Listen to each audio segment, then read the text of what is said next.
Olá! Hoje no Mundo Político, a visão petista sobre os 100 dias do governo Lula.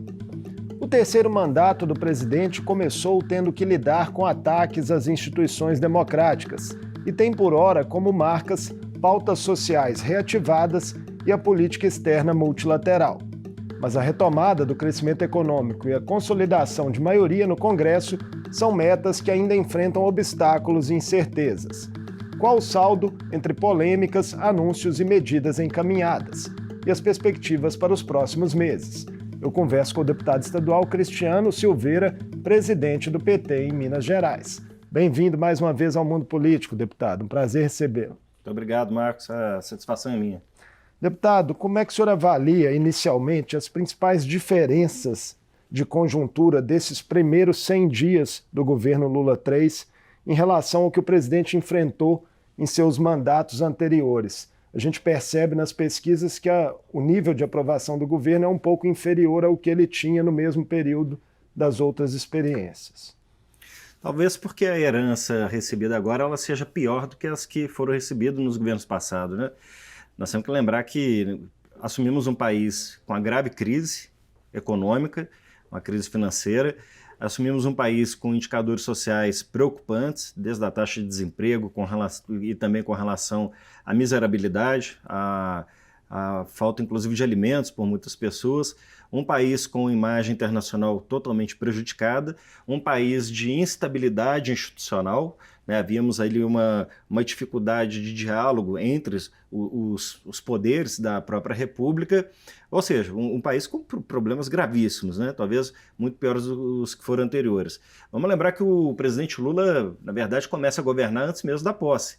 Quando o Jair Bolsonaro perde a eleição e foge do Brasil, vai para os Estados Unidos, o presidente Lula assume o processo de negociação da PEC, que autorizou o governo a pagar os R$600 de auxílio emergencial, Bolsa Família, né? Novo Bolsa Família, e mais 150 por filhos, que havia sido um dos principais compromissos do presidente Lula durante a campanha. Então, o governo do presidente Lula ele começa a trabalhar e articular antes mesmo de tomar posse, com a ausência do governo Jair Bolsonaro, e ali teve que construir com um Congresso antigo ainda, e agora depois, claro, com o novo Congresso. Então, acho que o governo, dentro das possibilidades, está indo bem. Você vai perguntar o seguinte, deputado, avaliação positiva ou negativa? Como eu entendo que nós votamos no governo para fortalecer a democracia, para fortalecer as instituições, para restabelecer o diálogo, para transformar esse país num país novamente respeitado, para cuidar primordialmente das pessoas que mais precisam, são os mais pobres, eu entendo que o governo, a avaliação ela é positiva. Ainda que as pesquisas não reflitam isso tudo, mas é positiva. Nós vamos tocar em alguns pontos, né, importantes nesses 100 dias, passar primeiro ali pelos ataques extremistas do dia 8 de janeiro, né, que exigiram respostas institucionais e ainda repercutem. A oposição segue pressionando pela instalação de uma CPI no Congresso. O episódio atrasou em alguma medida os passos iniciais do governo?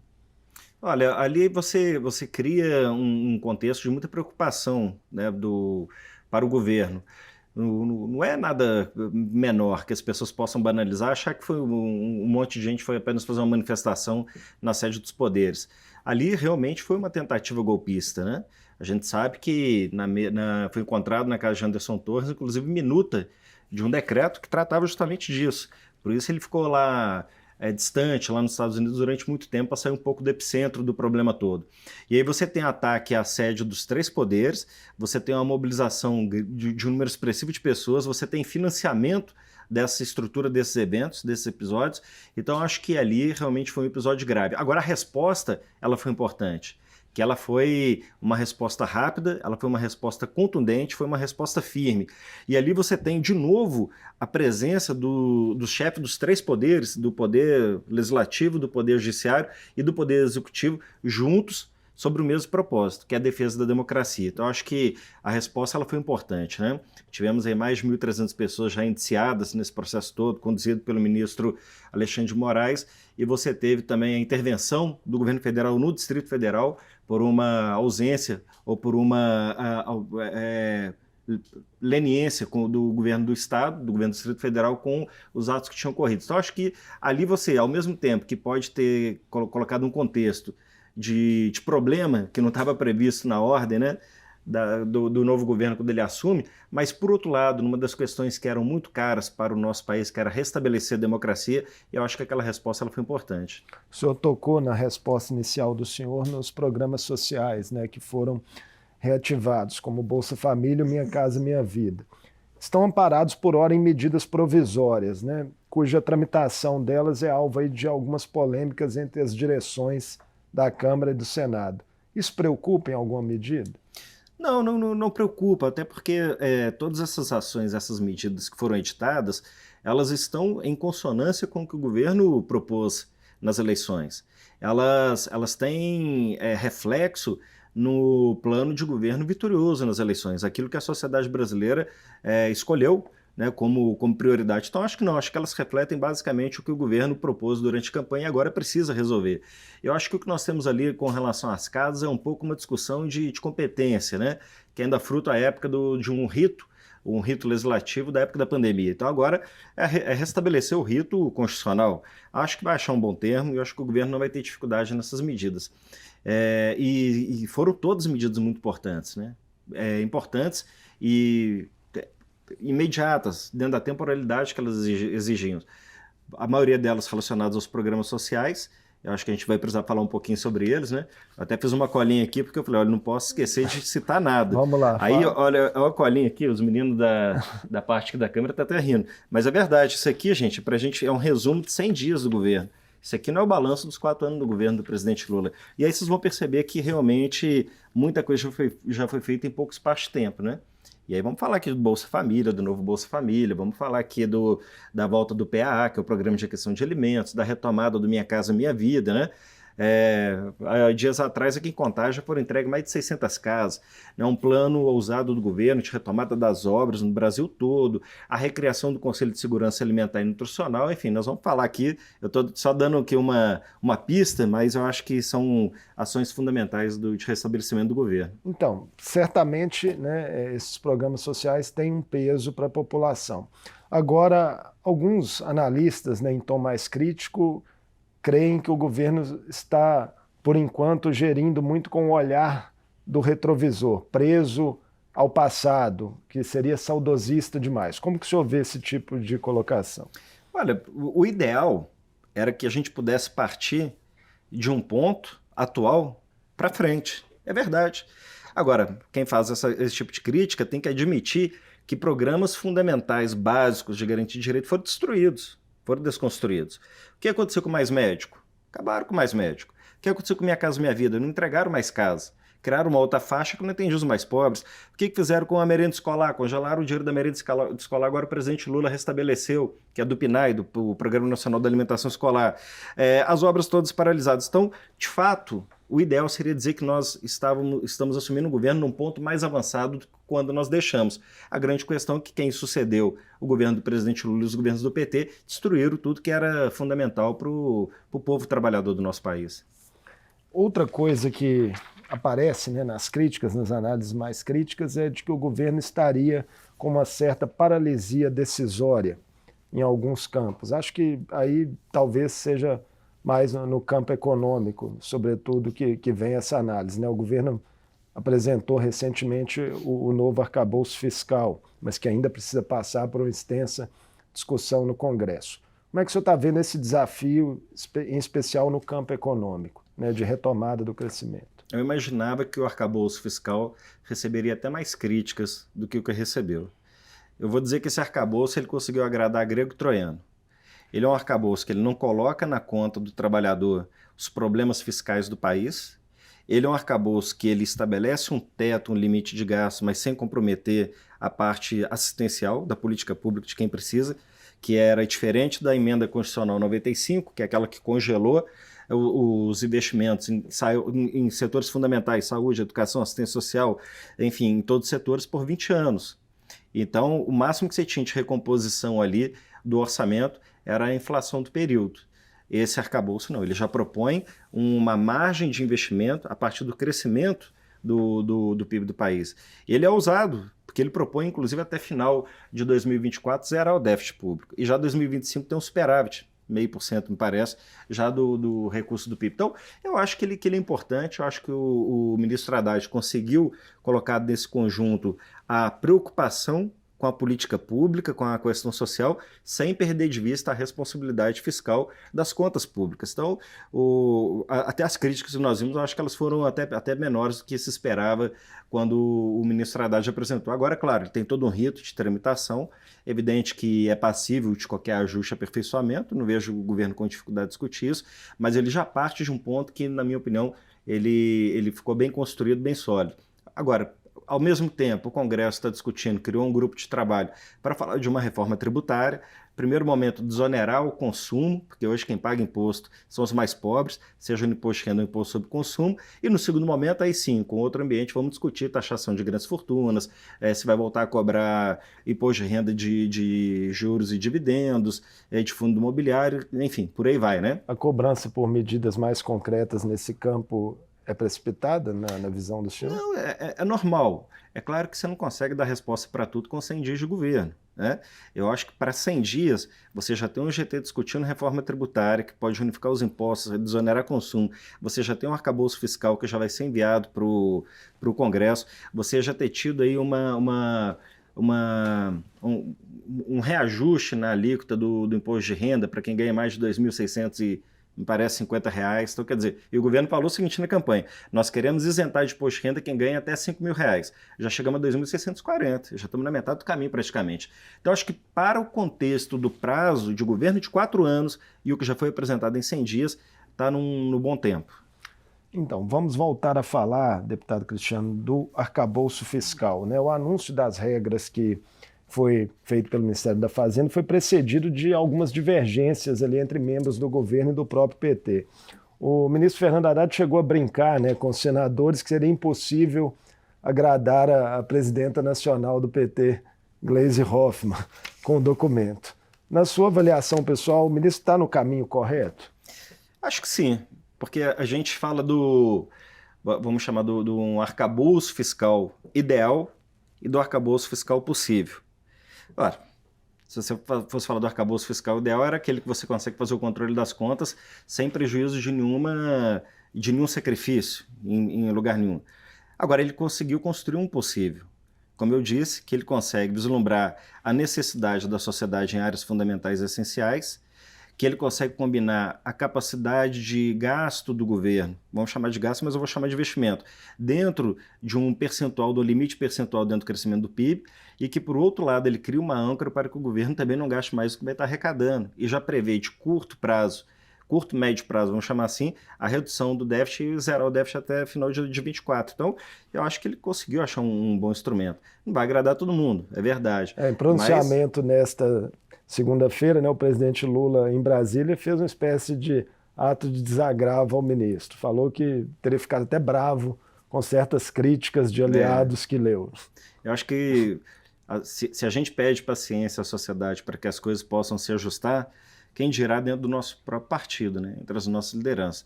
Mas é natural, ninguém vai concordar com tudo ao mesmo tempo, são as vozes divergentes que trouxe o PT até aqui, ao seu 5º mandato, né, à frente da presidência do nosso país. Essas questões, elas não são nada estranhas para nós, né? O presidente Lula sabe lidar muito bem com isso. Tanto que o ex-vice-presidente José de Alencar, nosso saudoso José de Alencar, era um grande crítico da taxa de juros naquela época. E o Lula e eles tiveram uma relação muito tranquila, era uma crítica que era pública, mas havia uma compreensão de que nem todo mundo vai pensar igual o tempo todo. Falando em taxa de juros, é uma queda de braço também importante nesse momento entre o Palácio do Planalto e o Banco Central. E é possível dizer que os próprios planos do governo estão muito atrelados a uma mudança dessa taxa, porque, por exemplo, o novo arcabouço fiscal vai depender de um aumento de arrecadação, e isso depende, por sua vez, de crescimento da economia, enfim, são questões colocadas. Alguns desses críticos, vamos chamar assim, do tempo em que o governo está adotando as medidas relacionadas à economia, são os mesmos que elogiavam as medidas tomadas pelo ministro da Economia passado. E a gente sabe que o presidente do Banco Central, agora ele é eleito, ele tem um mandato a ser cumprido. E o presidente do Banco Central atual segue a cartilha do ministro da Fazenda anterior, segue a cartilha do governo Bolsonaro. Você não tem o que a gente chama de inflação por consumo não tem inflação para o consumo. Você não tem o PIB negativo. Então, o que justifica se manter a taxa de juros a esses patamares? Lembrando que quem tomou empréstimos, fez financiamento lá atrás, com a taxa de juros a 2, 3%, quando você tem a dívida indexada, a Selic, está pagando mais de 13,7% de juros. Aí você tem o quê? Uma crise de crédito. Sem crédito, você não tem economia. Se você não tiver o crédito, o dinheiro circulando, a economia não cresce. Então, hoje você tem uma crise absurda de crédito que nada justifica manter no patamar atual os 13,75%.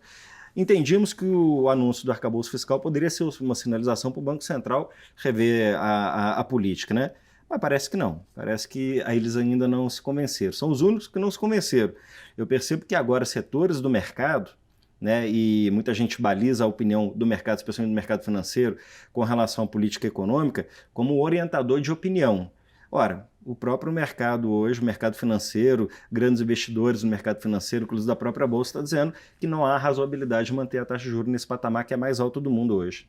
Deputado Cristiano, para consolidar, né, todo o seu programa, sobretudo esse da área econômica, o PT vai precisar, né, o governo do PT, do presidente Lula, vai precisar de consolidar uma maioria no Congresso, algo que, sobretudo na Câmara, ainda é um cenário que parece incerto.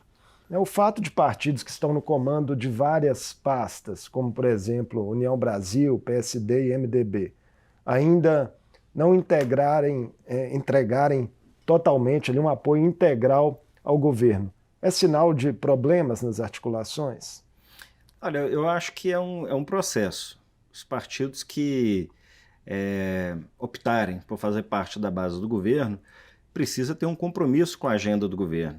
Né? E esse compromisso ele se traduz na unidade nas votações dentro do Congresso Nacional. Não tem uma medição ainda, né? Não tem uma medição. Justiça eu seja acho feita, que... mas os líderes falam que esses partidos ainda não estão integralmente aliados ao governo. No decorrer do processo, quem não der conta de entregar o que se compromete, tem que repensar a sua condição de fazer parte da base do governo. Eu acho que isso também vai se reproduzir aqui em Minas Gerais. A gente pode falar disso daqui a pouco, porque eu acho que a votação da reforma administrativa ela trouxe um pouco isso. Mas, enfim, entendo que os partidos que fizeram a opção por estar na base do governo, ocupando espaço dentro do governo, ocupando ministérios no governo, tem que ter um compromisso absoluto com a agenda. Ele pode contestar, ele pode questionar nos espaços adequados. Agora, uma vez que faz essa opção, tem que entregar o voto. E acho que isso vai ser um balizador depois para o governo saber com quem ele pode contar e não. De novo, eu vou repetir, não é nenhum expediente estranho ao que a gente já tem vivido no passado. Como eu disse, o presidente Lula governou 2 vezes, a presidenta Dilma também mais 2 vezes, então o PT conhece um pouco como que se dá essas articulações dentro das casas legislativas. A questão é essa, saber com quem a gente vai poder contar efetivamente de fato, né? Eu acho que o teste que nós tivemos, ainda que não fosse nessa composição, com os parlamentares e senadores atuais, mas já mostrou a capacidade do governo lá atrás em fazer articulação política, como nós dissemos, antes do governo assumir, já conseguiu articular a votação da PEC, que foi muito importante, a PEC da transição foi muito importante. Então, eu acho que lá na frente as coisas vão se ajustando. À medida que os efeitos das ações e medida do governo vai tendo reflexo junto à população, isso cria um ambiente para que os aliados possam estar mais confortáveis para acompanhar o governo. Na época da formação do primeiro escalão, o senhor chegou a fazer uma queixa pública, né, uma espécie de lamento, de que entendia que o PT mineiro precisava estar contemplado ali. E Minas Gerais mais contemplada, né, pelo peso que o Estado teve na vitória do presidente. Essa crítica se mantém? Olha, eu acho que nós temos condições de contribuir ainda mais com o governo. Do início do mandato do presidente Lula para cá, nós vimos que vários nomes, vários quadros do PT mineiro passaram a compor espaços importantes, segundo escalão, estatais, do governo federal. Mas ainda vejo que há uma questão que é importante, que é o fato do PT de Minas Gerais ter presença no primeiro escalão do governo. Evidente que não faço nenhuma indicação, né, em específico, mas eu acho que dentro dos quadros que nós construímos tem muita gente que pode colaborar com o governo federal. É claro que isso não é nenhuma condição nossa para apoio ao governo do presidente Lula, longe disso. Eu até aqui me sinto muito representado, muito satisfeito com o que o governo tem entregue nesses 100 dias. Mas o governo entendendo que adiante, numa reforma ministerial, temos quadros que possam colaborar em uma determinada área, eu acho que seria importante, do ponto de vista do simbolismo, e da relevância política que o PT de Minas teve nesse processo. Essa ligação com o governo federal, né, é inclusive um diferencial para a oposição na Assembleia, na atual legislatura, né, que o senhor integra esse grupo. Como é que o senhor está vendo a interlocução federativa nesse momento entre o governo Lula e o governo Zema, né, sendo que o governador apoiou Jair Bolsonaro no segundo turno das eleições, é de um campo político oposto ao do presidente, são gestões ideologicamente bastante diferentes, vai ter pautas em comum em que será possível conversar objetivamente? Eu venho repetindo isso. Eu acho que se o governador quiser realmente enfrentar os problemas estruturais de Minas Gerais e dar resposta a eles, diferente do que foi no governo mandato passado, que ele se aliou ao governo Bolsonaro, fez uma campanha agressiva no segundo turno, agressiva, com pressão a prefeitos, com ataques desnecessários ao PT e ao próprio presidente Lula, fez uma opção que se estendeu depois na pós-eleição, no início do mandato. Ou seja, eu acho que depois quem ganha a eleição tem que se preocupar em governar. Eu não tenho percebido por parte do governo do Estado de Minas Gerais, a não ser que eu não tenha recebido informações a respeito, vou me limitar a emitir um juízo em cima de informação que eu tenho, e dentro do que eu tenho não há nenhum movimento mais expressivo do Estado numa busca de uma conversa, de uma agenda com o governo federal. Teve aquele encontro que o presidente Lula fez com os governadores, que ele já vinha anunciando isso ainda na eleição, de que reuniria com os governadores para saber quais eram as prioridades. Acordo de recuperação fiscal, por exemplo, é um tema que tem dificuldade. Parece paralisado nesse momento. A oposição esteve com ministros. Nós levamos os 20 deputados do nosso bloco, nós conversamos tanto com o ministro Haddad quanto com o ministro Padilha das Relações Institucionais. O modelo de recuperação fiscal vigente hoje, que ainda é uma herança da lei do governo Bolsonaro, eu entendi, ficou claro para mim, que não é o modelo que o presidente Lula pretende adotar. É preciso encontrar um caminho, que a gente fale da dívida dos estados com a União. É preciso entender a origem dessa dívida. É preciso entender se essa dívida ela está adequada, se ela é real, a Assembleia, várias legislaturas sempre montavam comissões extraordinárias para poder fazer discussão de encontro de contas, né? Com relação ao governo federal. Então, precisa se entender a origem dessas contas, se elas procedem, e procedendo qualquer forma que o Estado tente, buscar um caminho de começar a ajustar a vida sem que sacrifique o povo de Minas Gerais. Eu não entendo que seja do presidente Lula obrigar que o Estado faça privatização de estatal, sendo que o próprio presidente Lula e o governo federal estão fazendo revisão. As contrapartidas, então, poderiam mudar? Podem mudar, e eu acho que tem que mudar a lei, não sei qual modelo. O ministro Haddad, eu acho que precisava instituir um grupo de trabalho para se debruçar em cima do modelo atual. E veja que isso não é só por parte do governo federal, do que eu entendo. Me parece também que o Rio Grande do Sul e o próprio Rio de Janeiro, mais de uma vez, pede ao governo federal uma reprogramação, vamos chamar assim, dos critérios do regime de recuperação, e só Minas Gerais que vai tocando a vida como se isso não fosse problema. Então, acho que o governo do Estado precisa, em algum momento, entender a relevância que é de uma relação federativa respeitosa com uma agenda em comum mínima para o Estado de Minas Gerais. Eu, como presidente do Partido dos Trabalhadores, o que puder fazer, e o nosso bloco aqui, o que pudermos fazer para que esse ambiente aconteça, nós faremos, independente da disputa que nós temos com o governo do Estado aqui, pelas bobagens que ele tem feito. Nosso tempo está acabando, mas tem um assunto importante que está na mesa, acordo de repactuação, né, por Mariana, pela tragédia de Mariana, que depende também, né, de interlocução federativa, está à espera de um aval do governo federal. O que o senhor espera em relação a esse tema? Olha, eu acho que agora o acordo ele tem um elemento novo, que é a presença do governo federal, porque foi um impacto que ocorre também no Rio Federal, que cruza, né, os estados, Minas Gerais, o Espírito Santo, e isso tudo coloca o governo federal como um ente importante, uma parte importante do acordo. E claro, o governo federal não vai assinar qualquer coisa sem antes fazer toda uma revisão do processo, compreender o processo, estimar bem esses valores, saber quais são as compensações, onde essas compensações se darão. Então, acho que é um tempo que é necessário, que ele é prudente para que haja melhor acordo de compensar a sociedade mineira e o meio ambiente. Claro, todos atingidos.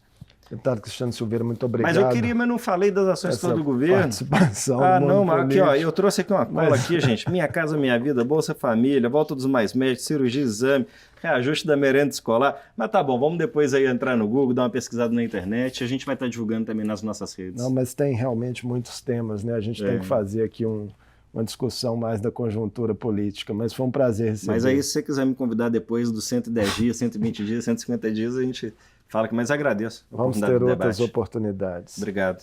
Eu conversei com o deputado estadual Cristiano Silveira, presidente do PT Mineiro. Falamos sobre as marcas e os desafios aí dos primeiros 100 dias do novo governo Lula, os dilemas na economia, a relação com o Congresso e a interlocução federativa com Minas Gerais. O Mundo Político fica por aqui. Obrigado por nos acompanhar e até o próximo programa.